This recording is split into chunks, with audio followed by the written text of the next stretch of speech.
Welcome everyone to another session of Being at Home with George during COVID. And today's session, the theme is going to be learning from adversity. And this theme came about simply because of where we are with the COVID, number one, and also from reflecting on having watched the first two episodes of The Last Dance, which is about the 1998 season, last season of the Chicago Bulls with Michael Jordan and Scottie Pippen and Phil Jackson and Dennis Rodman and crew.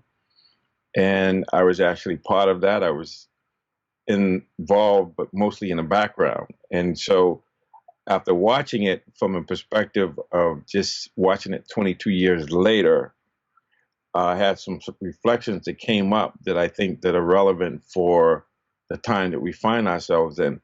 And this learning from adversity, just watching and reminding myself, at least I knew about it, but I think people are seeing that Michael Jordan was able to transcend a lot of difficulties, and he learned from his adversity, going back to when he was in high school, when he got cut from his basketball team. He actually used that, and it's interesting because when I met him years later in the '90s when he was with the Bulls, I had the impression that he was still trying to make the team. He was just really bringing it every night, not taking a night off, and always looking to get better. And so you can see where his adversity or his response to getting cut from the high school team was making a promise and having a commitment and a challenge to himself to never get cut again, to always be ahead of the curve and always make sure that his talent, his effort is going to pay dividends. And so that's how I saw him.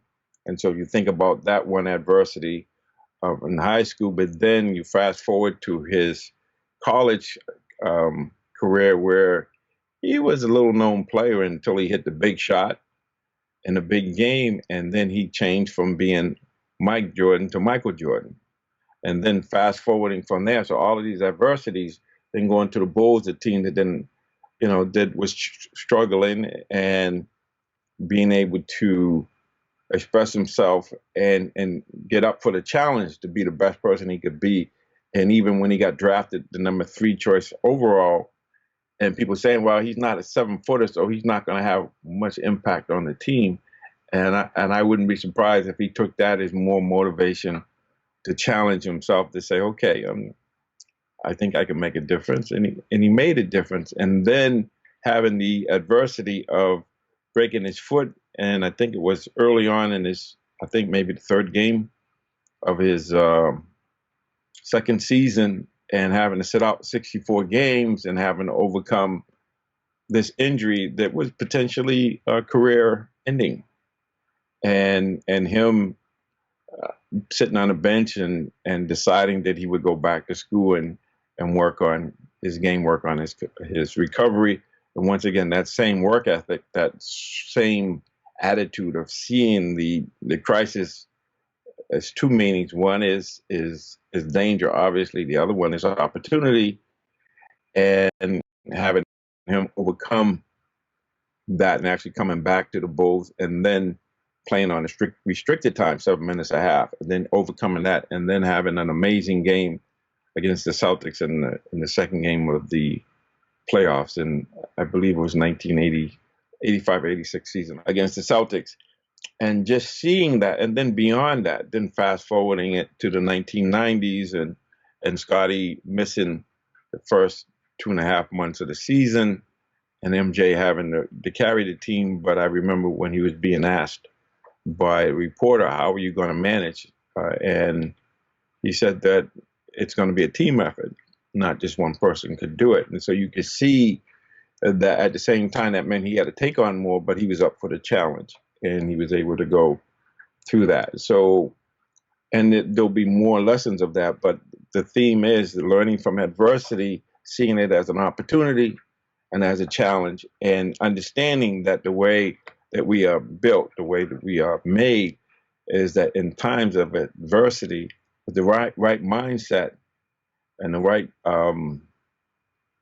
orientation of learning what's here for me to learn, what's the lesson here, what's the life lesson, that we're able to express our latent abilities in these times. And so I want to fast forward to current time, I was watching Andrew Cuomo, the governor of New York, and I don't really know much about him other than what people have been saying.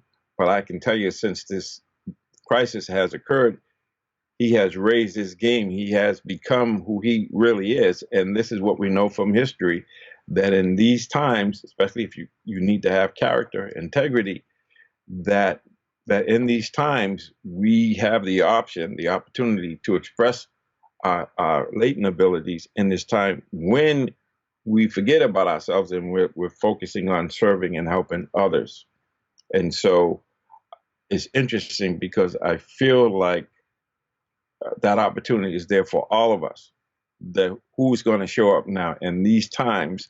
Are we going to sit back and be passive, or are we going to step up and be engaged and allowing ourselves, especially if we take the time to look in, and this is what we've been doing here, is thinking about, well, who am I? Why was I born? And how can I be of service? And we can do the same. We can have the same happen to us where our latent abilities or our better selves can be expressed in this time of COVID. And what it takes this idea of just sitting and asking questions like, how can I serve? And how can I serve and be myself, not go in and not know who I am? But we have to know who we are so we can be who we are. So a lot of that starts with self knowing or understanding what are our strengths, what are our weaknesses, and what do we need to learn, and how do we need to change. And the exciting thing about this time is, in those situations with MJ and the same situations with Andrew Cuomo, is that we reinvent ourselves. We have to create a new possibility of what's possible for us in this time. And so it means growing and developing and working at different skills, knowledge, and experience, but really more about being than doing. And so this idea of be still and know, this idea of thinking about how we can know ourselves so we can be ourselves, so we can express ourselves. And so a big part of leadership, as well as knowing ourselves, has to do with having enough self-honesty and enough self-reflection and enough self-responsibility to take responsibility for who we are being. And I heard Dr. Fauci say yesterday during one of the press briefings that COVID will hit again in September, but what's going to determine our fate is whether we react to it like we did the first time or respond to it. So we have to prepare for adversity and be ready for the response and not lose heart, and have the faith and the confidence to meet it. And we don't have to meet it alone. The only way we can do it is together. And so it means that we have to forget ourselves, forget about political affiliations or even viewpoints or philosophies. It's really more about showing up and giving up, giving ourselves to the situation. During the episode when he's talking to the owner and the doctor and his parents, I think were involved in the conversation. And when he asked them, what's the possibility of me re-injuring myself, knowing that if I re-injure myself, it could end my career? And they said 90% that you won't and 10% that you will.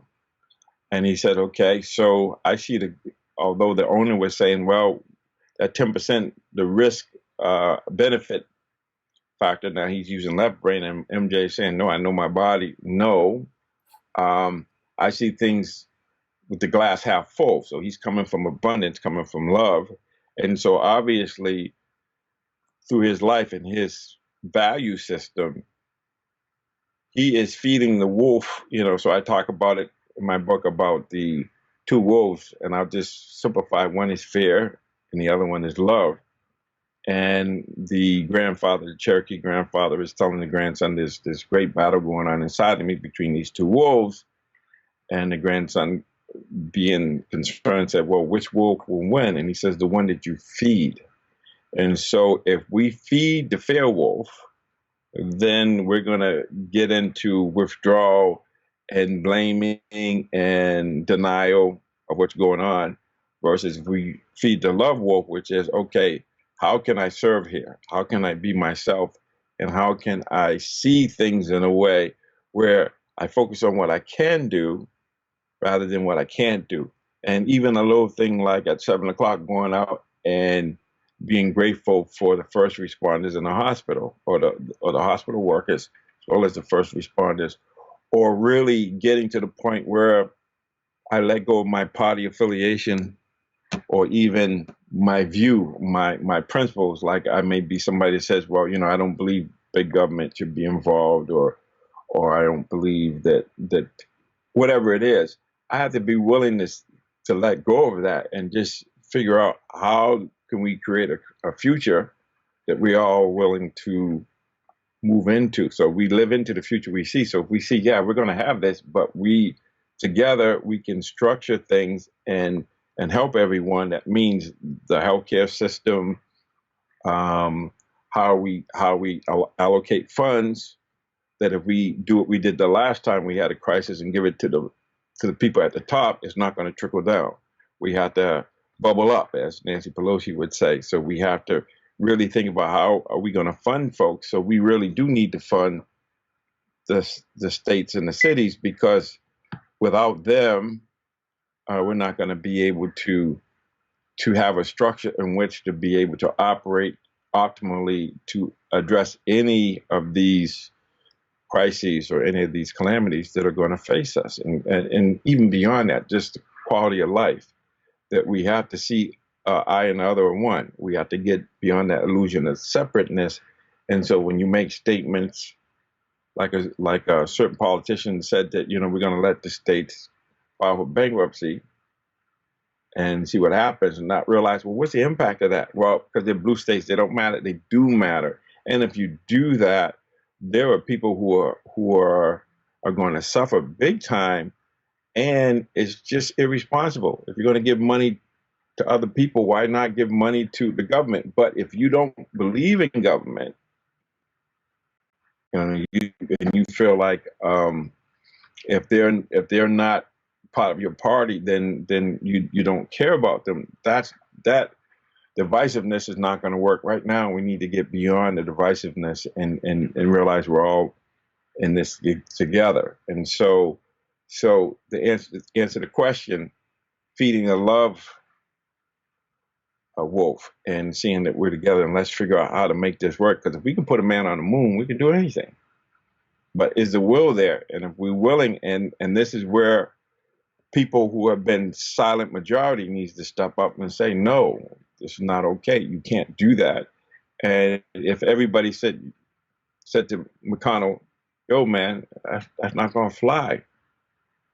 It's not going to fly, because there's a lot of people that are going to be hurt from that.